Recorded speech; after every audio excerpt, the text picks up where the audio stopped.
Well, it's estimated nearly 1 in 4 Australians are digitally excluded, particularly recent migrants and refugees. A new pilot program is aiming to change that. Some $700,000 is being provided to the Good Things Foundation to deliver the program, assisting some 800 women who have recently arrived in the country to boost their digital skills. Joining us now is Maryam Zahid from Afghan Women on the Move, who knows firsthand the power of digital skills for the migrant community.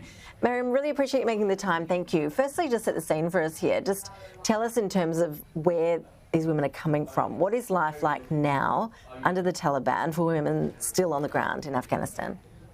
Thank you, Ashley, for having me in your program. And well, what's happening in Afghanistan, things gone from bad to worse. Still, the women are deprived from going to school and participate in social and work activities.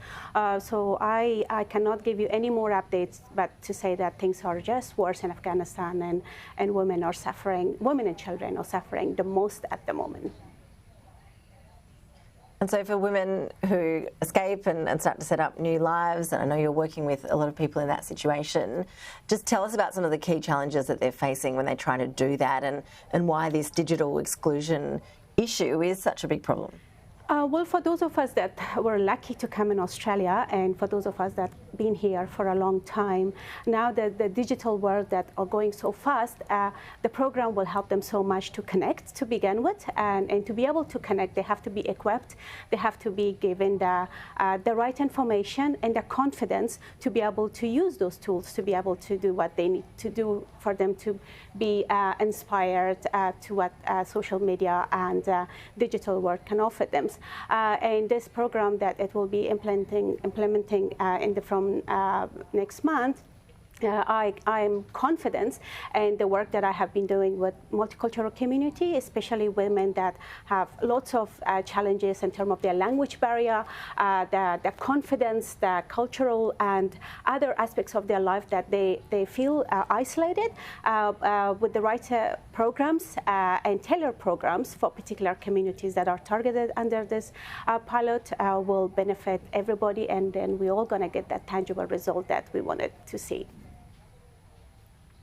So more broadly, how is that humanitarian program to bring Afghan nationals to Australia progressing? I think it was over 30,000 places being offered to Afghan nationals. Are we seeing those places being filled? Is that process happening as smoothly as it could be, do you think?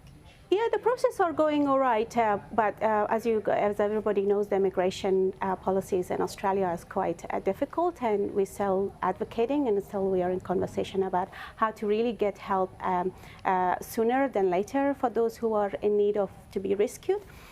But we are working on that. But most importantly, my focus at the moment is also for the women and families that are arrived here and other multicultural communities, that we want them to be able to equip themselves with the resources that are available through such projects that we just were talking about, and other resources that are available from all levels of government and communities, to be able to get them that this is your right, this is information you need, this is how you get things done for you guys to be able to help yourself, and then people that need help in countries like Afghanistan.